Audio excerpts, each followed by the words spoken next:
Once you lean into your self-love practices across mind, body, and spirit, your light will start to expand, and your light does not expand in isolation.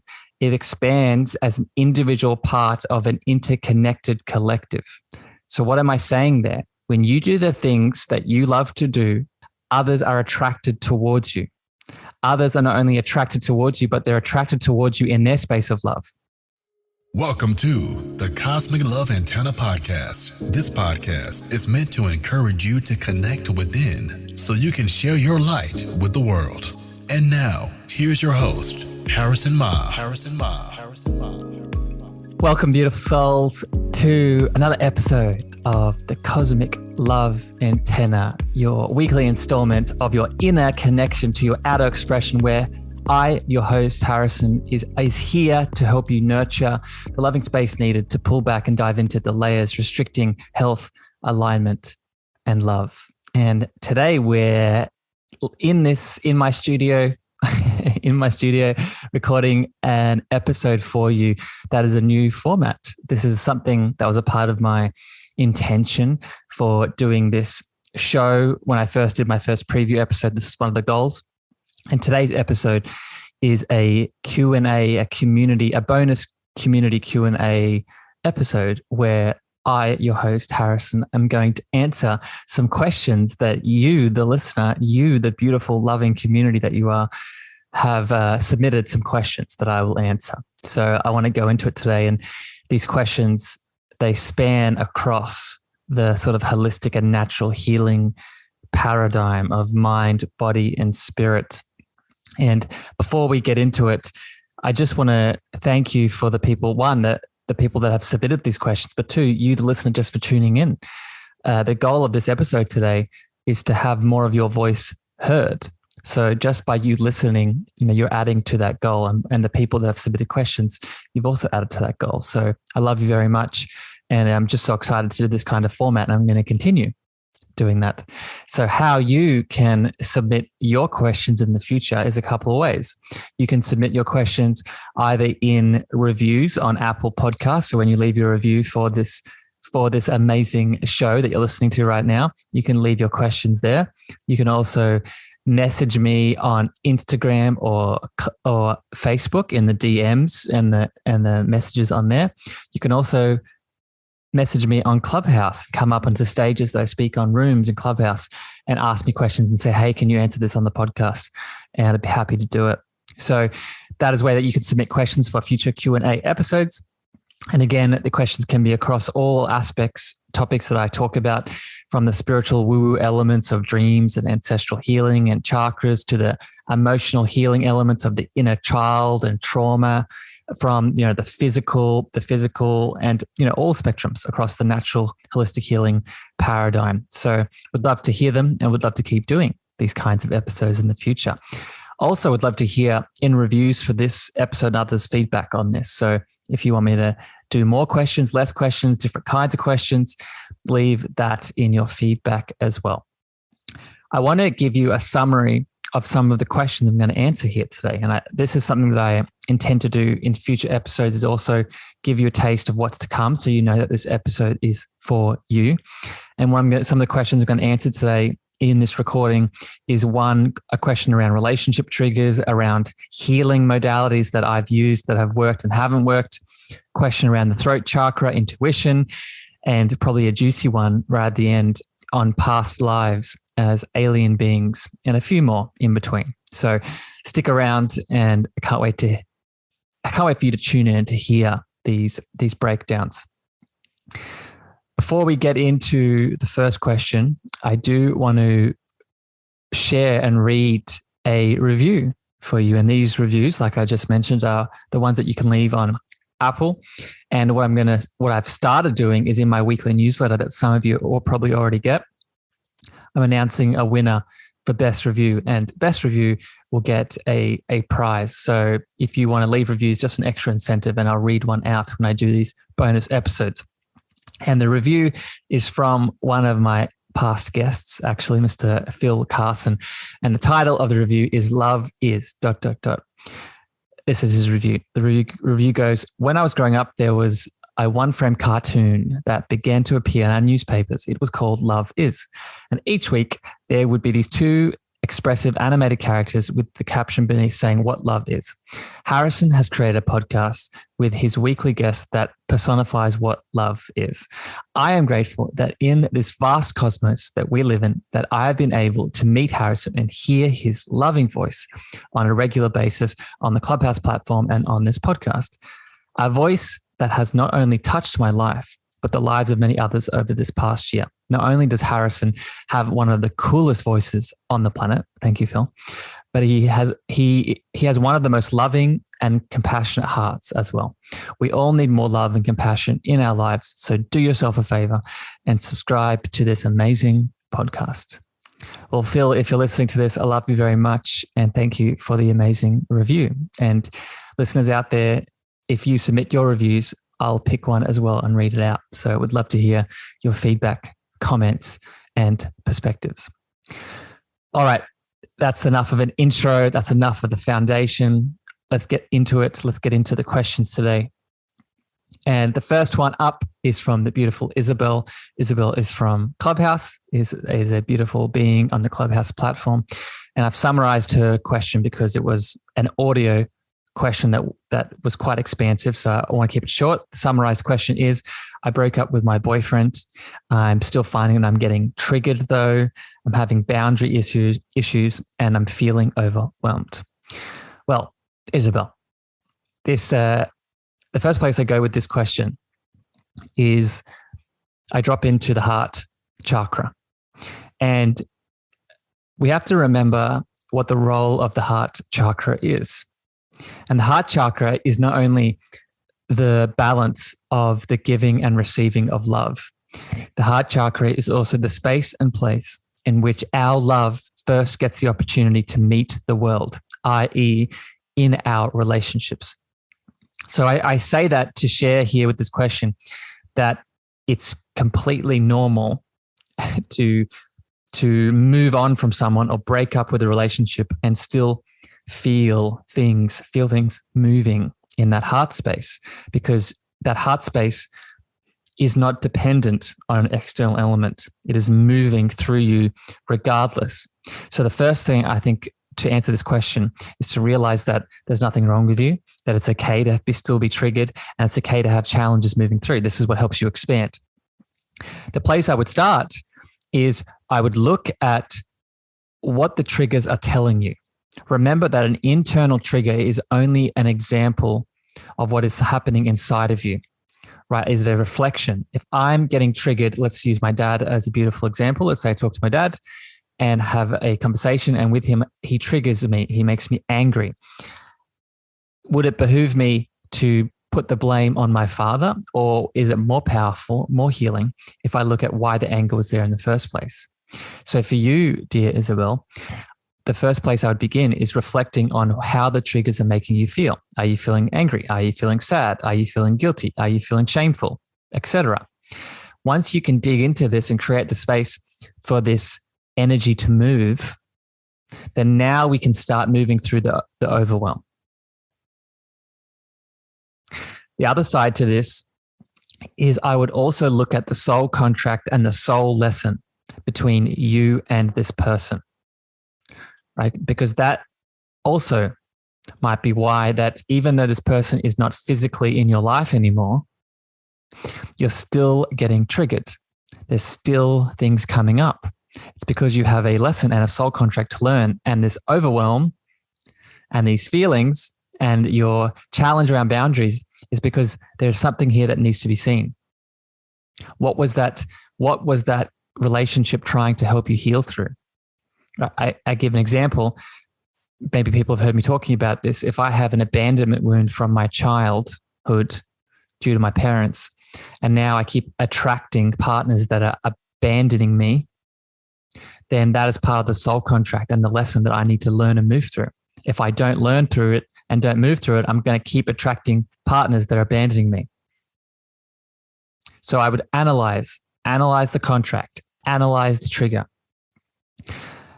Remember that by doing this now, you're shifting from being a victim to this is happening This is happening to me, to being the powerful creator and loving light that you are. This is happening for you. Final thing I'll say on this, dear Isabel, is with your boundaries and having boundary issues, I think sometimes we can feel that we put up boundaries to maybe protect the other person. We put up boundaries because it's for them. But remember, a boundary is for you. A boundary, a healthy boundary, is not a restriction of love. A healthy boundary is a way that we can love someone in the most efficient way that where we're at. So I would look at the type of boundaries that you're setting if you're having issues with them, right? Are those boundaries putting the other person first, or are the boundaries putting you first so you can build your light and be there for them? Okay, I hope that resonates. And when I say be there for them, I don't mean get back together with them if that's what you feel. If you feel that's not correct with you, I mean be there for them. Be the light so you're not causing more challenges. Okay, I hope that helps. All right, the next question is from the beautiful Vera from Instagram. This is from an Instagram question. And Vera asks, I would be interested in exploring different healing modalities. What have you tried? What has worked and what didn't? The second part to the question, the second part is, what are some of the misconceptions of healing and the role we play in this journey? So beautiful questions, dear Vera. I'm going to answer the first question first here. And just some quick modalities that came to mind when you asked this question. I've played around with Reiki. Obviously, a lot of these modalities I practice, by the way. So if you hear me talking about all these things on my podcast or on Clubhouse, I'm talking about them because I do them, right? Because I've had experience with them either as a practitioner or just received them. So this is probably not going to be new to some of you. So the modalities I've used and have worked for me are Reiki, the chakra system through visualizations, deep chakra clearing and cleansing, inner child healing, inner child clearing and cleansing and relationship building, hypnosis. I've played around with plant medicines, different kinds of plant medicines, ancestral healing through guided visualizations, meditations, and other medicines. I've done many kinds of yoga, most of the yoga forms. I've participated in a sweat lodge ceremony. I've done one. I wouldn't count. Technically, people count this as a plant medicine, but I don't. I've done the Bufo alvarius toad medicine, which is a podcast in itself. I have done something called marijuana yoga, or doing a yoga set, but under the influence of the plant medicine that is marijuana, which was an interesting modality. And I also have played around with the Lucia light therapy, which I'm a practitioner of. And depending on when this episode comes out, I'm actually interviewing on the podcast one of the beautiful lights that got me into the Lucia light therapy. So stay tuned for that one because it's an interesting chat. But those are just a quick list of the healing modalities that I've used that have really worked well for me in my healing journey, both as a practitioner and also as someone that's helped other people with them. When you ask me what ones didn't work, I would actually say, so they all did something for me, but I'd actually say that most of the yoga modalities, healing modalities, don't work for me. That's why I'm only a yin practitioner, and I'm sure there's reasons for this, but I find it very hard to the Ashtanga or the Vinyasa or the Hatha yoga. I find them very, based off where I am in my development, I find them hard as physical healing modalities, and I tend towards the yin because it's more feminine. It's less of a masculine type of energy. I do a lot of exercise in general, and I find yin yoga as a healing modality, which is why I recommend it to you, beautiful listeners. Yin is a way for us to go inwards, to work in. Most other yoga practices are working out in many ways. I think of the Bikram yoga and the Ashtanga yoga, and even some fast hatha flows. They're amazing, but they're more masculine in the energy type. When I do yoga, I'm looking for the feminine type. Let me answer the second part to your question now, Vera. And the second part is, what are common misconceptions around the healing journey and the role we play in it? And I have four here for you that are big ones that I think can give you guys some value listening. And the first one is that we have to suffer. If you go back and watch episode, I think it's 2 with episode 3 with myself and Shireen, we talked about the difference between pain and suffering. And a lot of us, myself included, this is how I learn and catch myself. I'm definitely a part of this. We feel like we have to manage and suffer through the illnesses, the pain, the healing journey. And it's a misconception, in my opinion, right? Pain is inevitable, but suffering is a choice. Suffering means we're not listening, or we're not deciphering, or we're not open to the communication that the pain is trying to show us to help us evolve and grow and teach. So that's the first one.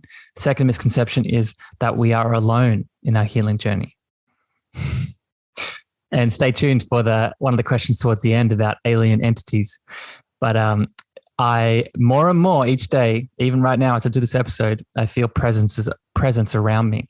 And what I mean by that we are alone, not only are we not alone in terms of the community and the physical practitioners around us that we can always go to for help and support, we are also not alone in terms of the ancestors and loving entities that are always around us there to give us help, guidance, and support.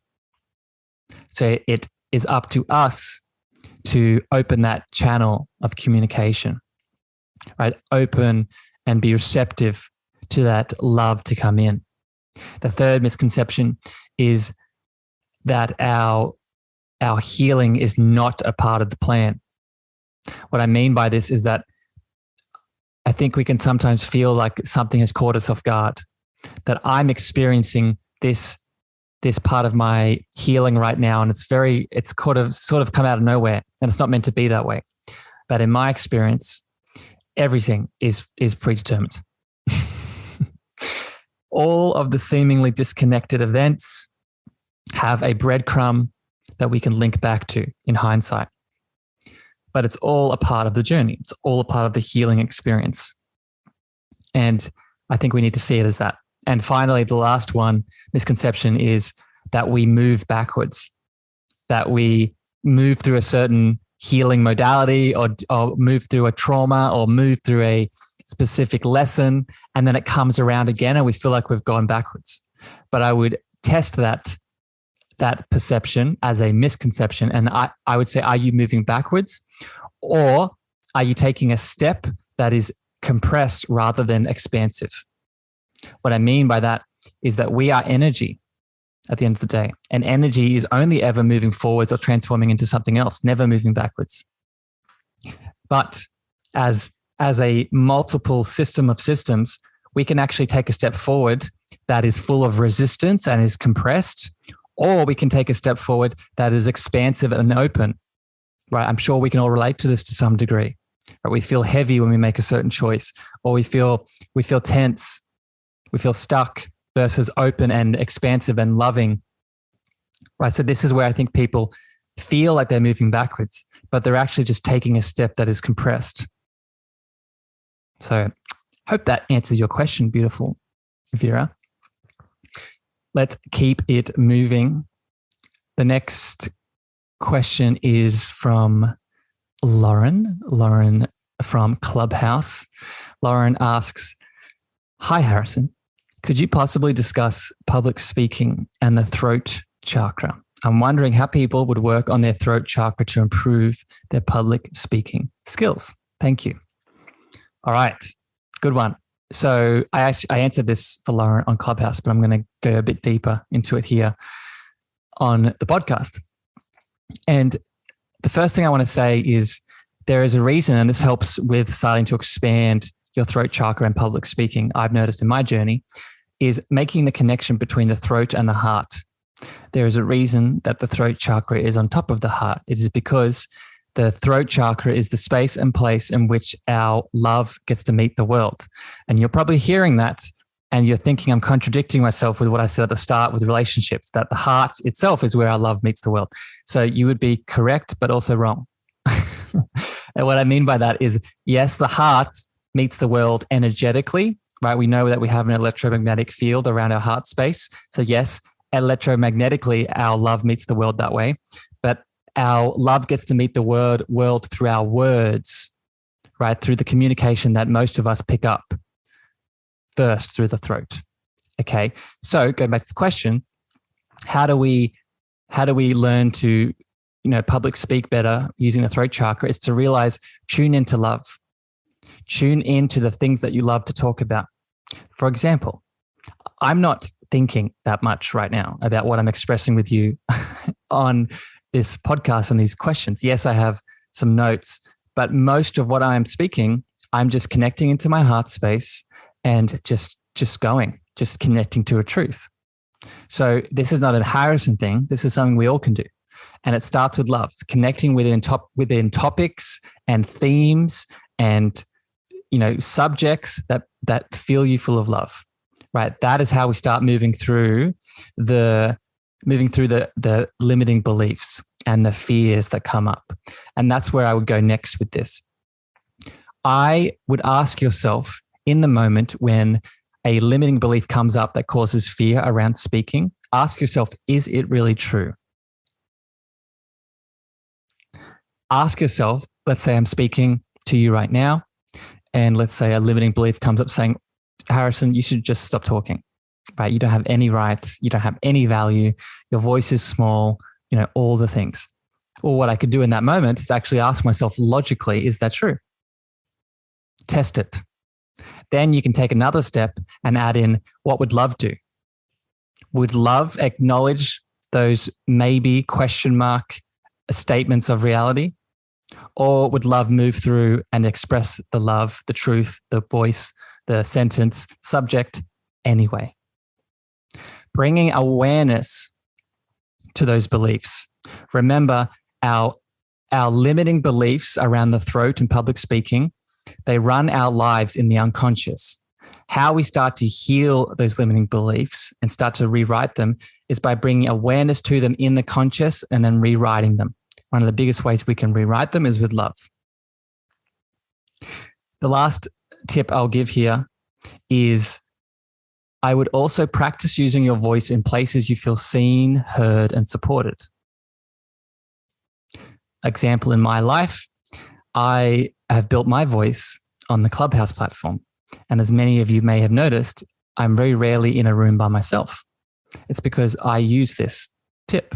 I always use my voice in spaces I know I'm seen, heard, and loved, right? And it's from that foundation that I then start to channel and strengthen and use my voice like I deserve to use it. Hope that helps, Lauren. Hope that gives you some answers. All right, let's keep it flowing. Beautiful souls, I hope you're getting some value and some insight out of these questions. Remember, they're not just for, it's probably obvious, but the reason I'm not just sharing them for the person, this is sharing it for you too. So how do these apply to your life? The next question is from Jacqueline Way, my beautiful friend on Clubhouse. She is a guest that will be coming on the show very soon, so watch out for that episode. Jacqueline asks, and this is a summarized version too, because she asked it in her voice, but basically she asked, how do we know we are in alignment with a belief, some information that comes in, or truth someone else speaks? So good question, right? How do we connect to something to know if it's true for us as the individual? And to me, this is an intuition conversation. This is an intuition question. So the first place I would go with this is noticing the difference between thinking about something and intuiting about something. Right? How does it feel versus what are the thoughts you have about something?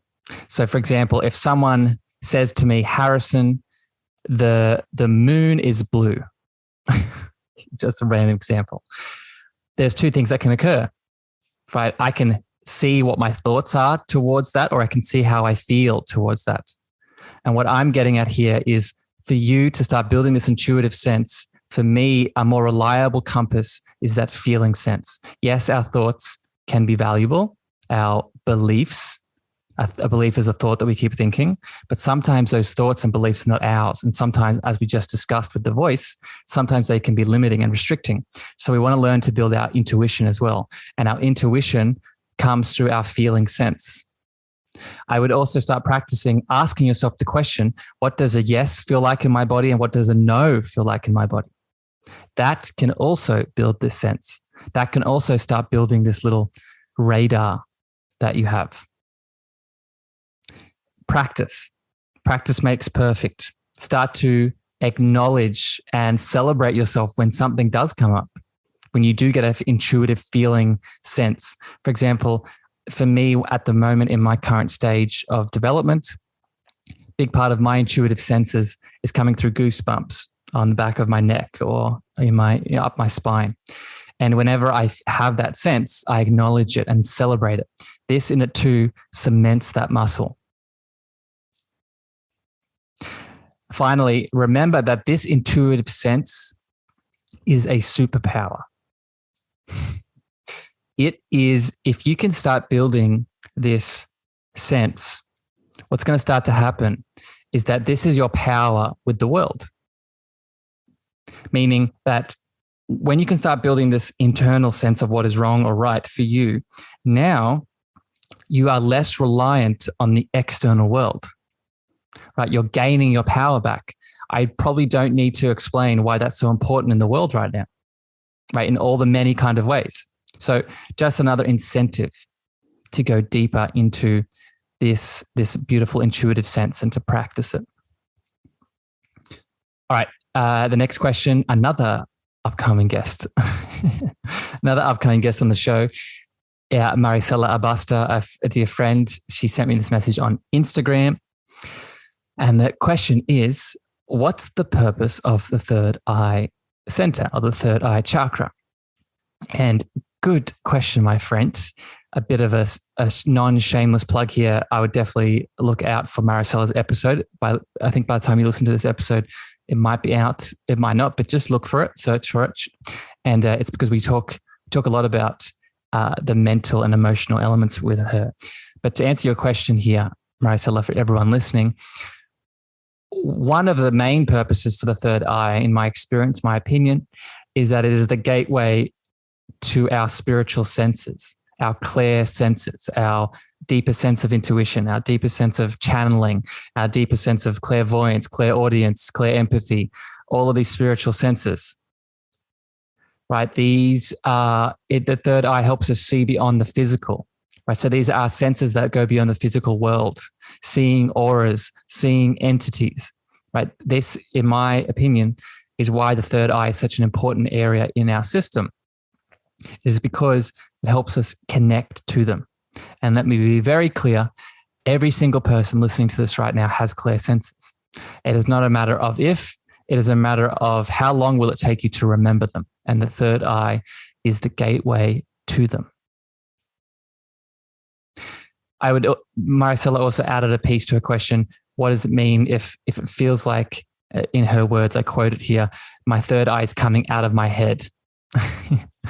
And Maricela, I would say to you and to anyone else with this symptom, I would ask what needs to be seen, right? What are you not seeing? To me, the immediate hit I got when you asked that question is your third eye is trying to get your attention so badly that it's not, but it's jumping out of your physical body. So there's something there that you are seeing with your physical eyes, but not seeing with that spiritual, intuitive, clairvoyant eye. So that's a big one. Hope that helps my beautiful friend. All right, let's keep it going. Got some good ones here. I've got two more, but the last one, definitely stick around for the last one because the last one is a juicy one. They're all juicy, but the last one is I think it's going to take it to a new deep place for a lot of people. So the next question is from Jordan, my dear friend. He submitted this on Clubhouse. The question he asked is, how do we know we are co-creating a loving reality together? And this is such a beautiful question because I think at the world at the moment, it's easy for us to forget. that we're co-creating this beautiful reality as individual souls as part of one collective. I give the examples of everything happening with COVID, everything happened with Ukraine. It can be difficult for us to see beyond the fear, beyond the division, beyond the separation, the illusion of separation, to even begin to feel like things are shifting, let alone that we're shifting things together. So I think the first step is to turn off the news and turn off all of the outlets that are restricting your truth from coming through. Remember, going back to some of the other questions, thoughts and beliefs can be controlling you unconsciously.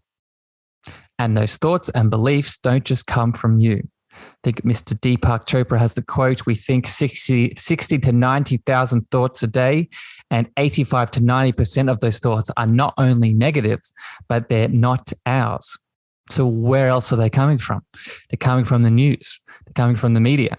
They're coming from our religion. They're coming from our culture. They're coming from our friends, our family. So you need to start auditing. You need to start auditing your world around you and the things that you are digesting through your senses, through your ears, through your eyes.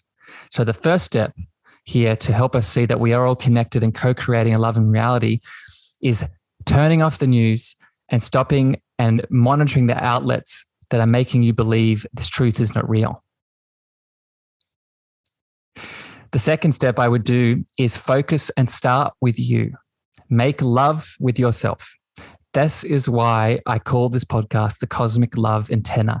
It is because when you lean into your deep space of expansive love, your cosmic love doesn't just start with you and stop with you. It starts to radiate out into the cosmos to affect everyone. Once you lean into your self-love practices across mind, body, and spirit, your light will start to expand, and your light does not expand in isolation. It expands as an individual part of an interconnected collective. Let me say that again. It starts to expand as an interconnected part of a collective. So what am I saying there? When you do the things that you love to do, others are attracted towards you. Others are not only attracted towards you, but they're attracted towards you in their space of love. And start observing. Going back to the question, how do we know we are co-creating a loving reality together? Well, we act in acts of love and observe what happens around us. For example, if you have seen me talking on Clubhouse, again, am I ever talking alone? Or do I have a lot of mods and other beautiful souls sharing their love with you? It's not a coincidence. Most of the time, it's hardly ever planned. It's because when I use my voice to speak about the things that I love to speak about, that attracts other people who also love to speak about those same things from their space of love. So feel it, act in it, move from it. When you do these things, you start to see the truth of reality. And the truth of reality is not only are we individual, powerful, creative beings that are creating all the time, we are also a collective of individual beings creating all the time together. We just need to allow ourselves to feel it and see it.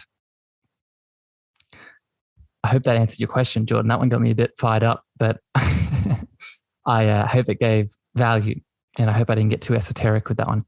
But I truly believe it. So love you, my friend. Thank you for such a deep and meaningful question, as these all are. The last question here that I want to answer. And like I said, it's a big one. It's actually big, but also big in terms of how deep it is. So I'm going to share it with you, and then I'll break it all down. Don't you worry. So this question is from Ashton from Instagram. And this is her question. Hi, Harrison. So since it seems like you believe we've been multiple life forms throughout our reincarnations, aliens, outwardly beings we don't know about, worldly, multidimensional entities, etc., we are always consciously aware of, and I share the same viewpoint as you. So since time isn't linear, if we have visions of specific times, places, and people and body sensations that don't match our physical surroundings, or visions of moving energy frequencies with the ability to feel the vibration of the sound and music coming from those, what are your thoughts on what they are? Are they past life regressions, alternate timelines of my soul, my spirit guides being super sassy and putting the answers blatantly in my face? Or are they ancestors from one of my previous reincarnations? And then additionally, I'd like your stance on if our ancestral healing that we're here to heal this go around is from this current physical form's ancestry line. And also, do you think our ancestors are just from this current incarnation, or are they from previous incarnations? All right. So as I said, a lot there. I'm going to break it all down. I'd go back, maybe record. So maybe go back and listen to the different elements of that question. But I'm going to explain it all anyway. So Ashton, first the thing I would say to you and to people interested in this kind of question, I go back and listen to the past lives chat I did with Shireen. There's also another aliens, entities, Atlantis, Life Between Lives episode coming out with Shireen very soon at the time of this recording. So be on the lookout for that. I would also catch the Clubhouse room that we've now started doing and holding space called Starseeds, Atlantis, and the Life Between Lives. So we can go deeply more into this topic there. But with all that said, the short answer to your first question about if the different frequencies and vibrations coming through you, what could they be? Ancestors, other beings? The short answer is it could be all of them, in my opinion. Right? We need, when we are experiencing different visions from extraterrestrial beings that we've incarnated as, or past lives as a different kind of human, or whatever it is, the first thing to do is look at where these visions are occurring. Are they occurring in your dreams?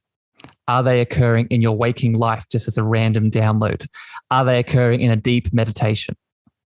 Because it is this context that gives you extra steps to take. Right? For example, if you did a meditation and the intention of that meditation was to connect deeper to your heart space or to release wounds around your heart, then a particular vision that you get around a past life on an alien planet, or a past life connected to your spirit guides, or a past life in another ancestral body, that's going to have more context, right? One of the main points here I want to make you see is that you're never given these images for no reason, and you're never given them if you're not ready to see them. So look at the context in which they occur in. Look at, like I said, the intention you set in the meditation. Look at what you said before bed in your dreams. Also look at the challenges that are happening in your waking state, right? For example, let's go back to what you said. You said you were experiencing, you had the ability to feel the vibration of the sound and music coming from these energies and these visions. Okay, what else is happening in your life at the moment? Right? Are you moving through a transition with a job? Are you moving through a transition with maybe your job is asking you to share some gifts, right? And now these visions are coming up to show you some innate gifts that you have from an ancestral line.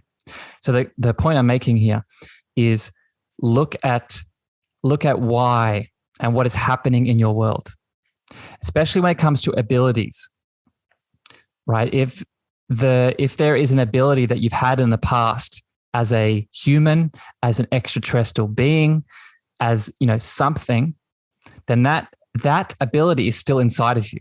It is in the unconscious, subconscious mind that keeps track and records everything. So it's coming up right now for no apparent reason, but it's coming up because you're ready to see it and embrace it and learn from it. I would also remember to ask, right? So if you're getting a random vision, you're getting a random feeling, you're getting a random sense of a being that you were, a spirit guide coming in, an ancestor giving you giving you insight, ask. Either in the vision, ask the thing that you're interacting with or the thing that you are, or ask your guides post-vision, right? So ask post-vision, bring in your guides, your ancestors, your angels, your extraterrestrial beings looking after you, and ask them, what do I need to see? What do I need to know? What do I need to learn? What do I need to implement? Right? Be practical with your spiritual interactions. A few more things here, and this is sort of going a bit beyond the question, just for a bit more general information for everyone listening. I want people to realize that our ancestral line, and this connects to your other two questions too, Ashton. Our ancestral line is not just us in physical form. Okay, our ancestral line can be in animals. Our ancestral line can be in extraterrestrial entities. Our ancestral line can also be from the future. We can have an ancestral line that is from a future stage, planet, event, circumstance. It's because, like Ashton said, and I believe this too, that time is not linear, it is more circular. So you need to ask why you're seeing a certain thing. We can have an ancestral life as a cosmos, right? As a planet, as a mineral. Right? Our soul moves through certain soul contracts and lessons to help it evolve. So you always have to ask the question, especially when you get a vision, what was the reason for showing me that vision, and what did my soul either learn or needs to learn in this current incarnation? Right? There's always progression. There's always karma. There's always keep these elements in mind. No matter the strange context, these are the common sort of lines through them. Another element I would add, and we're going to talk about this in the clubhouse room, is remember that in between lives, we have a life between lives. And it is in these in-between moments that we set the contracts and the lessons that we learn within our incarnation. Also a space and place that your subconscious can tap into. So that is where I would, this is where you might need to work with someone, right? You might need to work with a hypnotherapist. You might need to work with someone like me that does guided meditations, activations to help this information come up through your subconscious into your conscious mind. All these answers, what I'm getting at here, all the answers are inside of you, right? And you just need to be in the space and place for them to come bubbling up. And the last thing I'll say with all of this, I know that some of this might be a bit over the top or too woo-woo for you listening. And I want to say it's okay if it is. And I'm going to meet you wherever you're at. I'm just sharing my beliefs from my research, my experience, and my intuitive senses. But if this is a bit too much for you, then that's okay too, right? I would sit with it, right? And maybe right now, this is not something where your soul needs to match with it, and that's okay. But what I will say is that if these words are activating you and causing things to come up and things to move through you and realizations to drop and manifest, then respect that within yourself, right? And ask more questions and lean in. All right. I'll end that one there. Ashton, I hope that answers your question. Or actually, let me quickly go back to one that you asked I didn't address. You asked, do you think our ancestors are just from this current incarnation or previous as well? And do they have to be non-physical? Do they have to be physical? And the answer is no. We can have ancestors from this incarnation. We can have, in my opinion, we can have ancestors from other lives, as other beings, as other entities, as other forms. The ancestral line is expansive. And what matters most is the lessons you need to learn in this lifetime. So don't get lost in how big and expansive it is. Focus on what you need to know and understand in this lifetime and channel the lessons through that. All right. Hope that helps. Hope that gives extra guidance.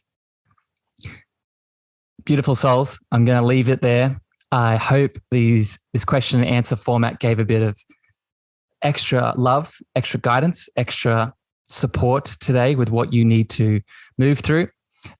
I'm going to continue doing these kinds of episodes because they're super fun. I want to thank all of the people that asked the questions and asked them in such a deep and exploratory and expansive way. I love you very much. If you have any more questions, like I said, for these episodes coming up, leave them in reviews, leave them on Clubhouse, leave them on Instagram. Like I said at the start of the episode, I'm open to feedback on these episodes again in the reviews. So I'd love to see those if you are feeling called to give me a bit of insight and how this has affected you. If you want to go deeper on some of these questions that we talked about today, please also lean into the idea that I'm also here for more deeper work, right? Coaching work. So if these questions got you going and you feel like they've supported you, but you want to go deeper, that no, I'm always here. And you can reach out to me on Instagram, Clubhouse, email. All of it will be in the show notes. But with that, beautiful souls, I love you very much. Thank you for tuning into another episode of the Cosmic Love Antenna. I'll catch you in the next periodic weekly episode. But until then, you are loved unconditionally, and I hope you have a beautiful week. Bye, everyone. Thank you for listening to the Cosmic Love Antenna podcast. We hope you enjoyed. Be sure to follow Harrison on Instagram, Twitter, and Clubhouse at Harrison Ma. That's Harrison, Meagher.